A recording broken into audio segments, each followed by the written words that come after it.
Does anybody have any? Homework, specific, general, whatever. Yes, Ben. The chapter 3 homework 2, the graph in part 1.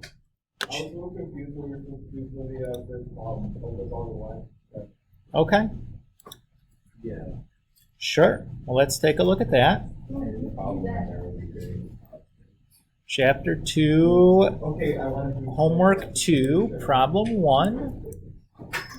These are fine questions. You can be super specific and be like, can we do this homework question? That is perfectly fine. No issues. Okay. So this question asks us to do a whole bunch of things. The first thing we are asked to do is to identify the values for A, H, and K. To do that, I'm going to use the general form for an absolute value function. And I'm just going to use my eyes on what the problem is that we've been given.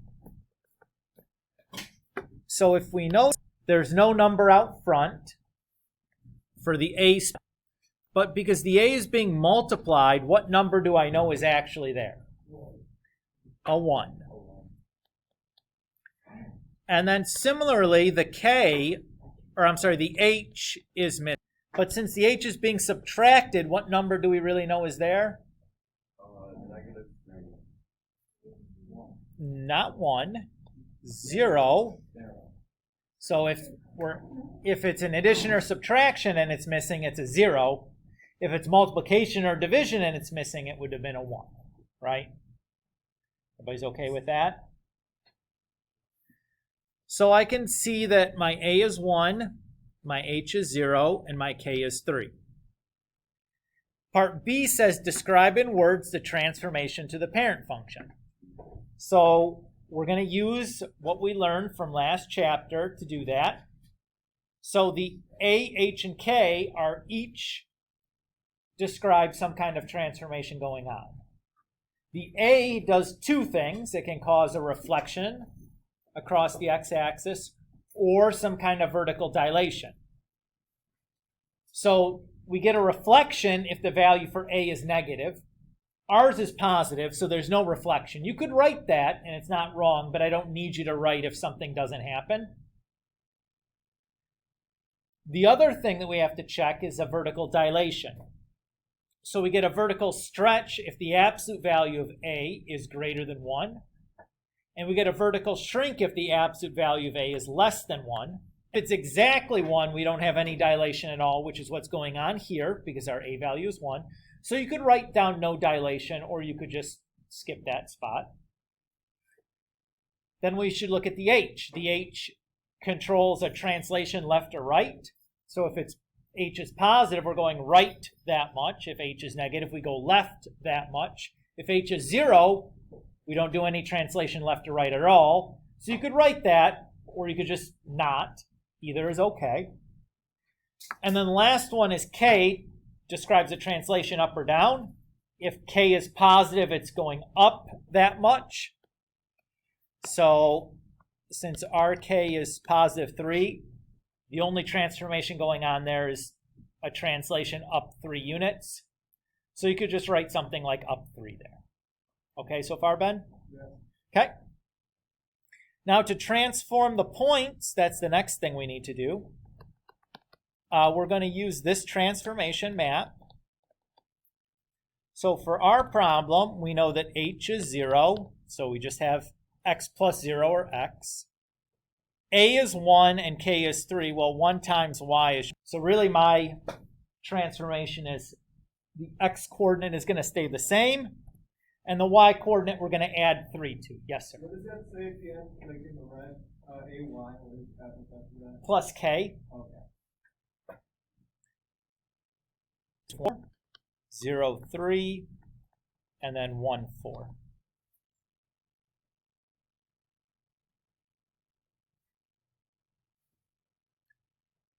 So then I'll go ahead and plot these. Just had to zoom in to see to plot them, though. You can overreact. It's no big deal.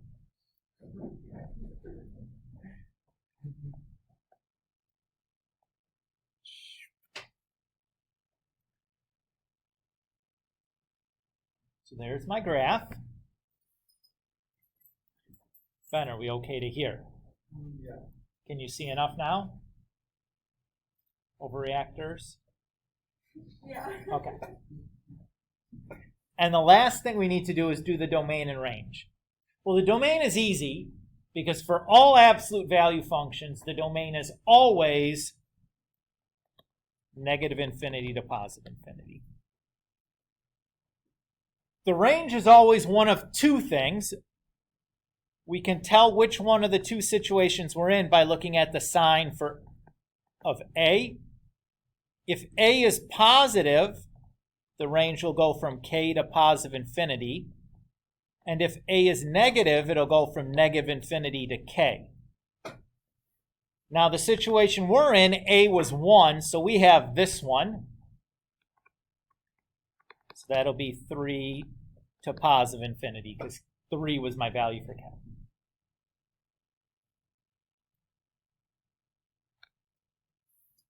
How do you feel on that there, Ben? Okay. Okay.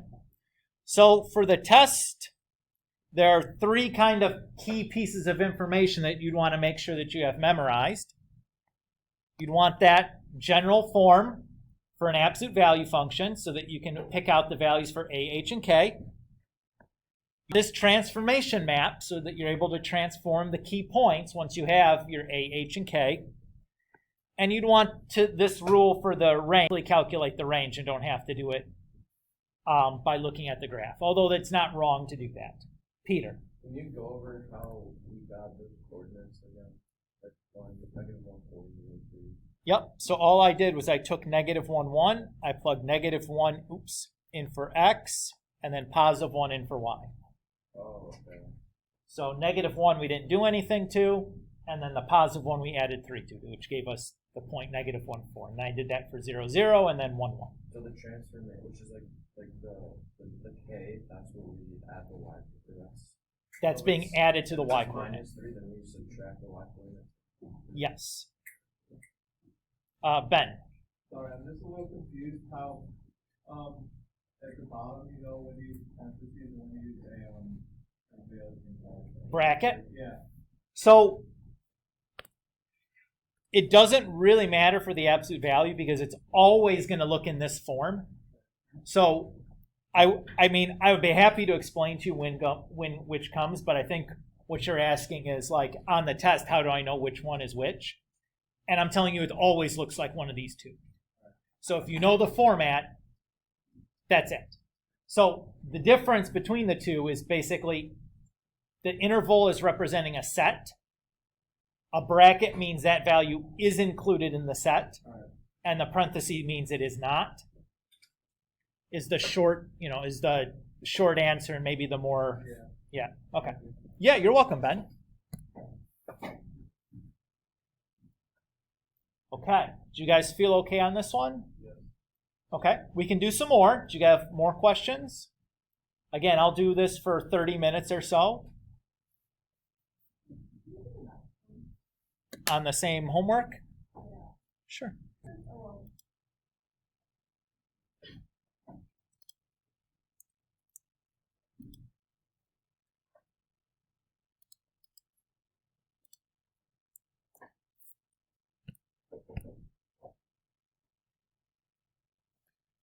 Okay. My general form equation, and I'm going to use that to pick out the values for A, H, and K. So what's my value for A? 1/2. Everybody good with that? What's my value for H? -4. Remember, the H's are always the opposite sign of whatever they appear. And the value for K would be 0 because there's nothing being added to the end. Hallie, are you good with that? Yeah. Okay. So let's describe the transformation. The A does two things. If A is positive, we get no reflection. And the second thing we have to worry about is the dilation. If the absolute value of A is less than 1, which it is, we have a vertical shrink.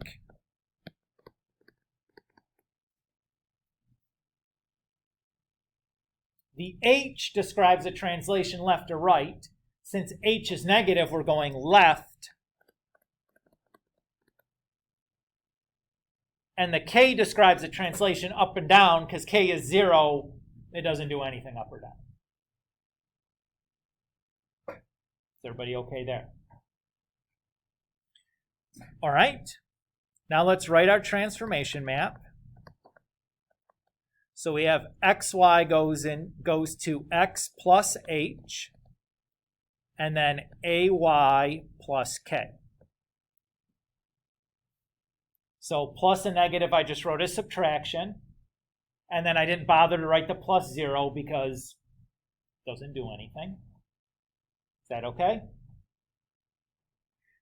Now I'm just going to take the coordinates and plug them into this map. So -1 minus 4 is -5, and 1 times a half is a half.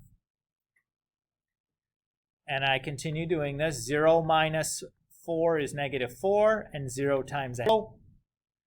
1 minus 4 is -3, and 1 times a half is a half. So why is one?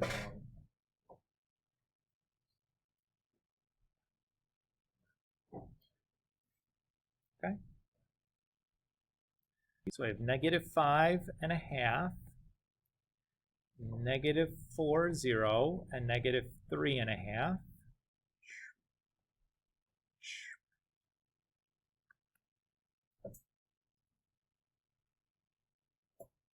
Okay with that, Hallie? Yeah. Okay. The domain is always -infinity to +infinity. And since the a value is 0, we're going to go from k, which is 0,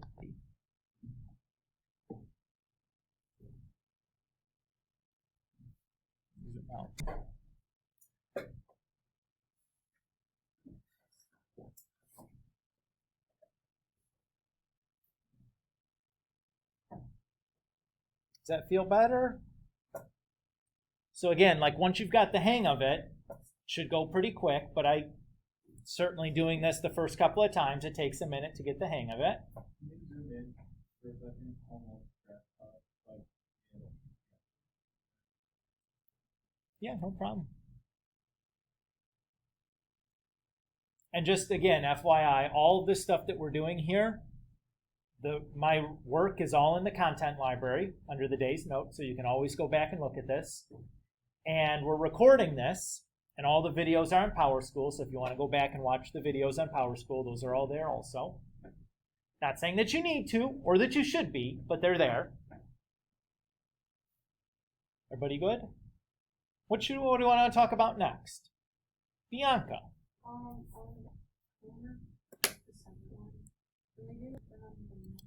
Sure. So you're talking about homework 3?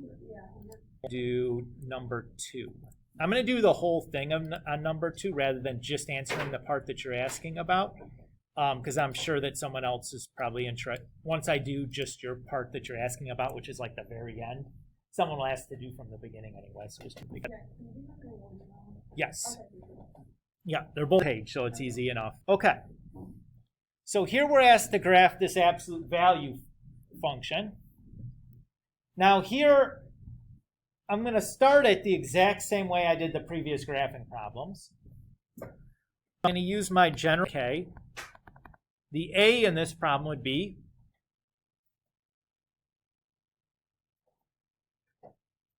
2. The h would be, h is the stuff inside the absolute value, which would be 0. And the k would be -3.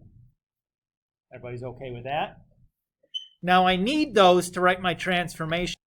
So that's x plus h. In this case, x plus 0, so just x. And then ay plus k, so 2y.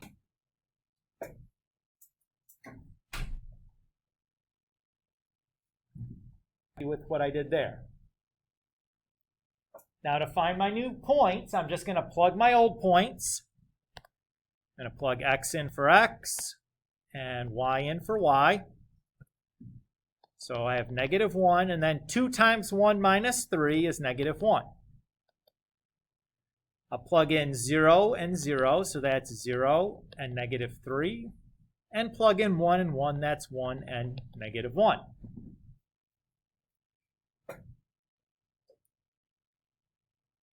So far, so good.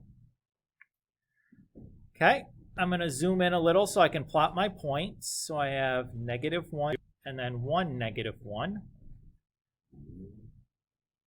And I'm going to stop here because this is the place where graphing an absolute value function and graphing an absolute value inequality differ. So remember that if I have a greater than or a less than symbol, we're going to the or equal to's, I would have a solid line. So this problem we have a strict greater than, so we're going to have just the dashed lines.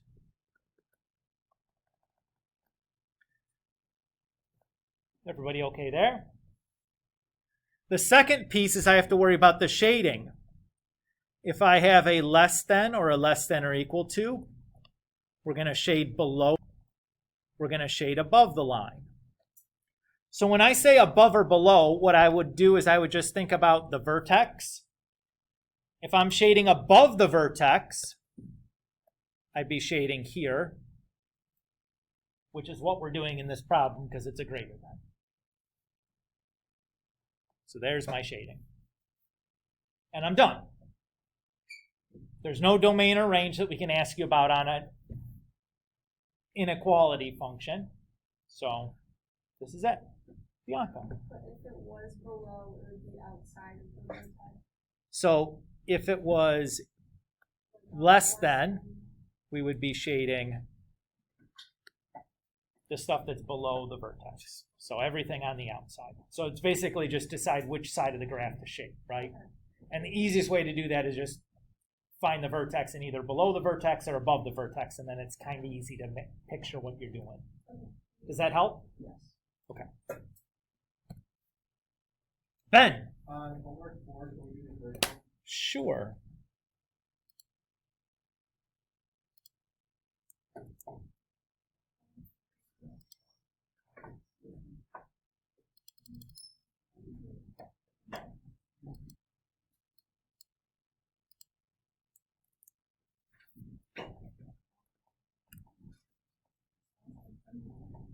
From a picture to an equation,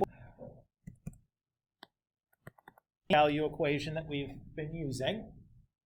So for my answer, I need to be able to fill in a value for A, for H, and for K.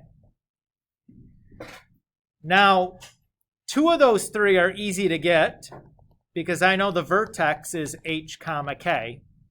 So right away, H is -3 and K is +4 because this is the vertex here.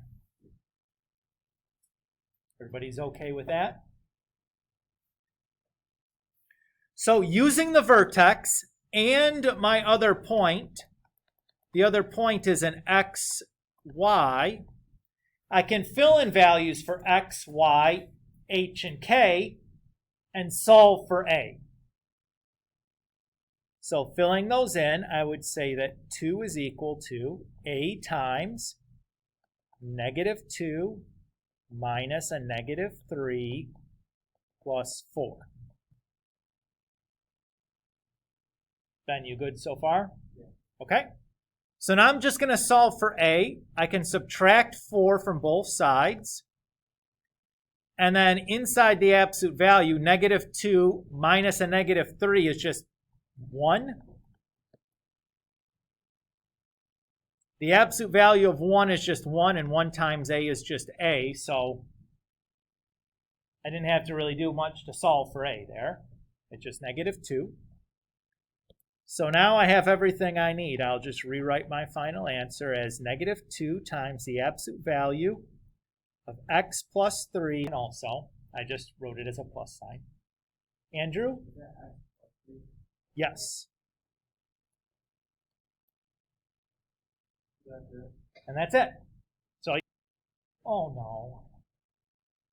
I don't think. Riley. What's your last name? Love. That helps. I have more than one Riley. Don't snicker at it. Her name's not really right. It's Jenny number 4. Number 4 Yeah. from the same set? Yeah. Okay, sure. Don't lie to me. I know I don't have any Genevieves in class. She has been well. Whatever you want to call her on your own time is fine. I'm going to stick with Riley, considering that's what she self-identified as.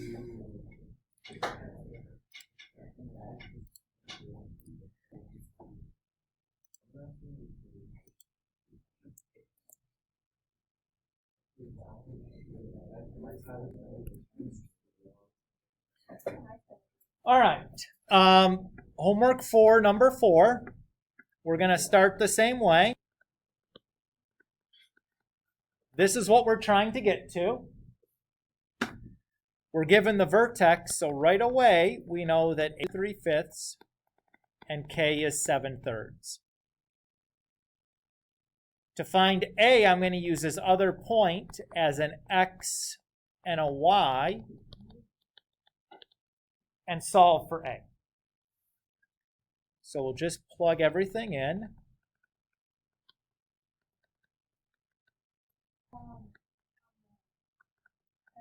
This, yep. In a minute when we go through the test format, we'll talk about maybe the things that you'd want to have memorized. Sure. Again, those are reasonable questions to ask. I don't want to be obtuse about what you have to memorize and what you don't. That's really pretty important to know. You know what I mean? Okay. So to start A, I'm going to begin by subtracting 7/3 from both sides. Now to subtract 7/3 from -6/7, I need to have a common denominator, right? What would the common denominator be between 6/7 and 7/3? 21. Good. So I'll multiply the 6/7 by, and I'll multiply the 7/3 by 7/7. That gives me -18/21 minus 49/21. And when I combine those, I get -67. Okay, so far? Now I'm going to combine these like terms here. So to add -10/9 with 3/5, again, I need a common denominator. The common denominator there would be 45. So I'll multiply -10/9 by 5 to get -50/45. And I'll multiply 3/5 by 9 to get 27/45. When I add those two fractions, I get -5. Now the absolute value of -23/45 is just +23/45 in front of the A, because usually when we write out a coefficient, we put it in front of the variable, but if you didn't do that, it's not a big deal.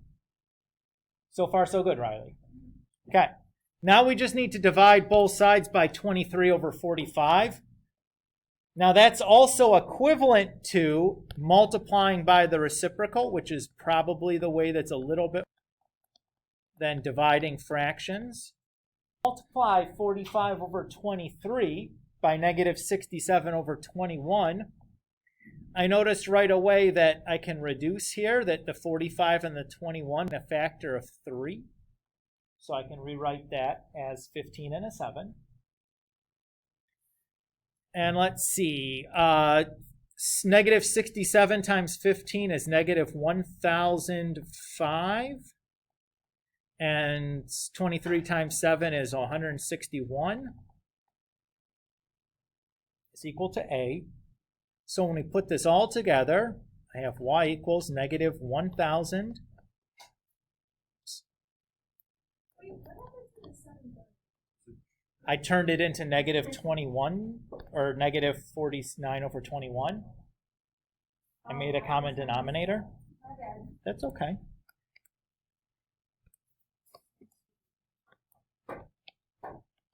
I don't think it is. You zoned out for a minute.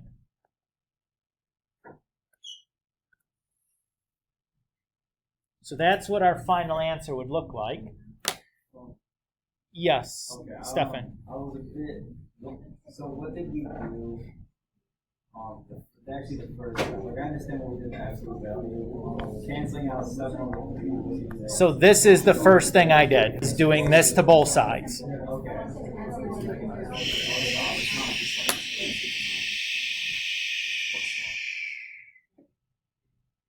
Is that okay? Yeah.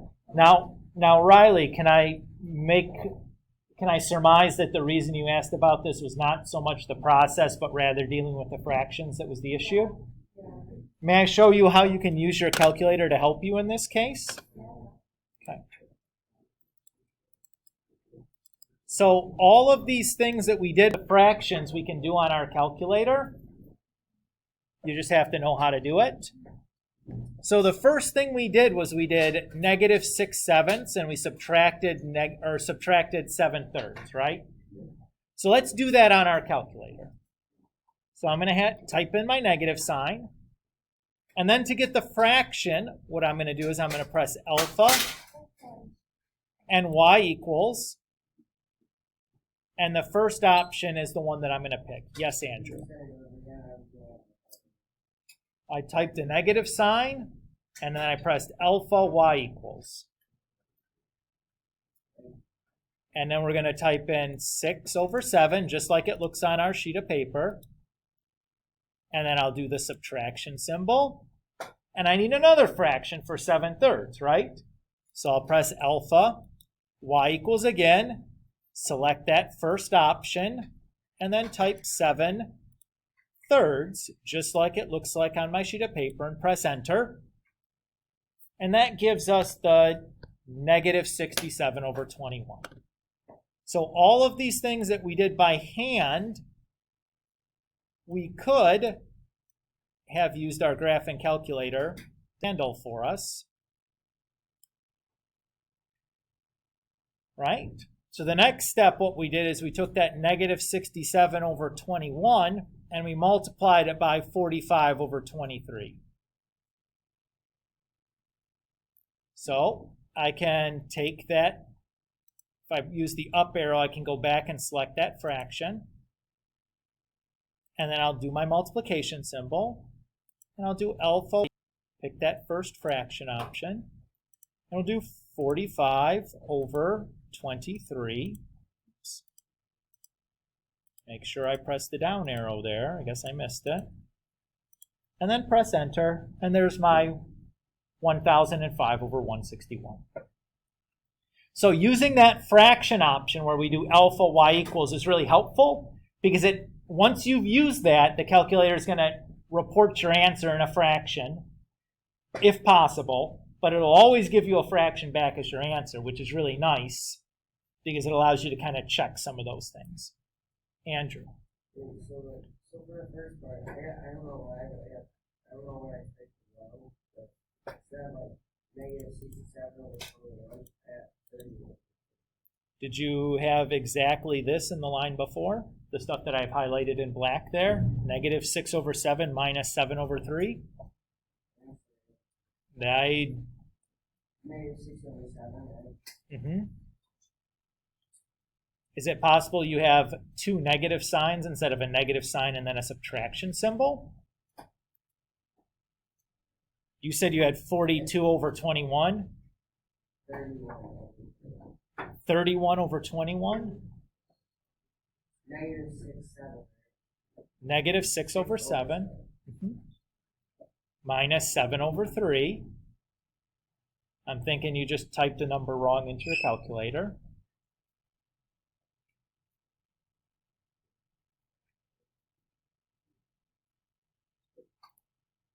Okay, yeah, I bet. Okay, Thank you. no problem. Peter. Can you show the final answer to the one row? Sure. And also, after we did this problem, can you do number 2 on this page? Because I was like restarting my computer, so I just.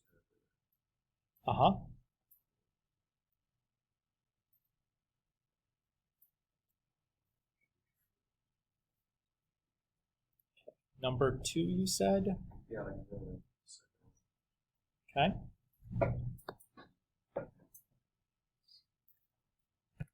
So it's because the numbers are more convenient to deal with.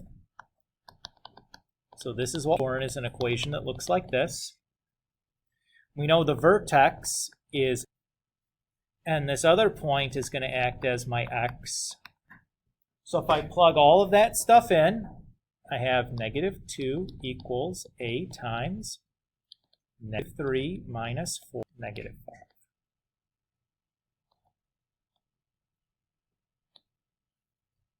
that's it. No, we have a little bit, we have to solve for a now. So I'll add 5 to both sides. So that gives me +3. And -3 minus 4 is -7. And the absolute value of -7. And then if I divide by 7, I get that a is 3/7. So my final answer then would be y equals 3/7 x minus 4 minus 5. All I did was I took this and I filled in for A, I filled in for H, and then I filled in for K. Yeah. So not so bad, right? Ben? Can we do number 2 on the review? Sure. You know there's a review key, right? Yeah, but. Oh, okay, never mind, I got it. I mean, I just want to watch it. yep, I'll go back. All right. Last call here on questions from the homeworks.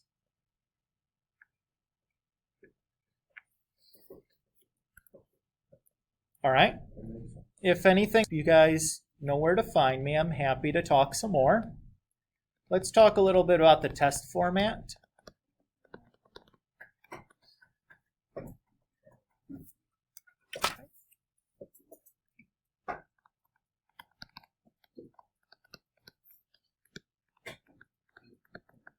So the first 4 questions .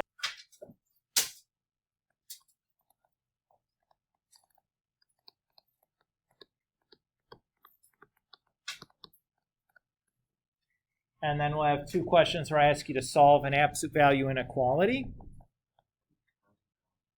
Well, because the recorder keeps stopping because it says the microphone quit working or whatever and then just stops my recording, which is really starting to irritate me. But that's neither here nor there. 1 question where I ask you to graph an absolute value function. 1 question where I ask you to graph an absolute value inequality. By that I mean something in 2 variables. And 1 question where I ask you to do some modeling. I'm going to say we're going to go from a graph back to an equation. So these first questions were like from homework 1. This would be something from homework 3. And this would be something from homework.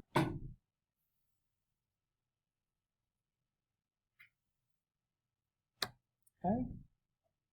If you've looked at the review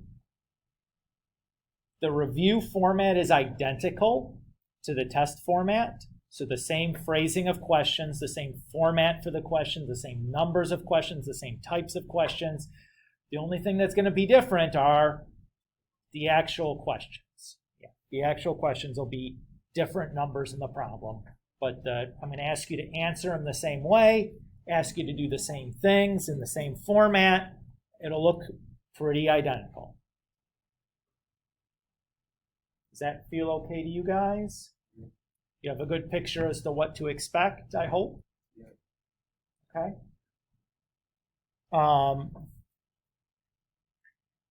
Any last questions about stuff before we move on?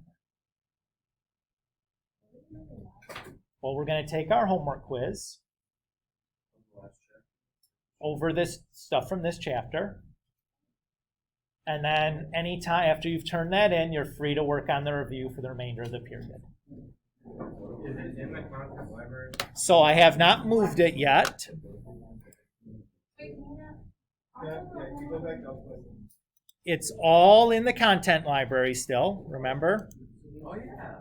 So you don't have to fret about like not getting it all in there. Right? It's all there for you.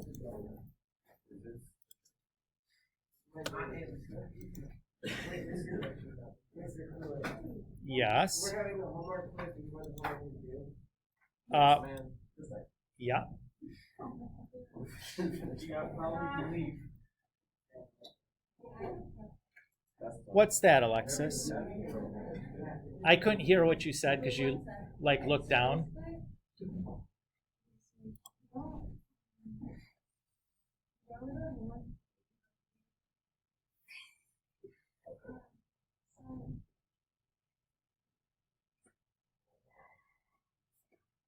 So basically, what's the equation that has like x, y, like the arrow? It's like x, So the equation that you're asking about is the same transformation map. So any equation or a function or whatever, that's the transformation map we're using. You're welcome.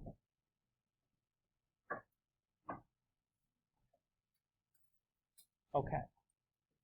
So if you guys would open your OneNote to our shared folder, our shared OneNote notebook, and you go into the content library, at the bottom of the content library should be something called Homework Quiz 2. If you don't see that on your content library, you should resync and it should pop in there for you. So the way you sync is you go to the name of your notebook and you right click and you can click either sync this notebook now or do the sync status and sync all your notebooks all at once. It doesn't really matter. They'll both do the same thing as far as getting that Homework Quiz 2 to pop up. So this is what the Homework Quiz 2 looks like. You should copy it from the content library into your notebook. You can do that in OneNote. Once you're finished the quiz, you'll publish that as a PDF. And then there's an assignment in PowerSchool called Homework Quiz 2 that you'll turn that into. Okay? If you get stuck on any of the technology stuff, let me know, and I will be happy to walk you. Okay?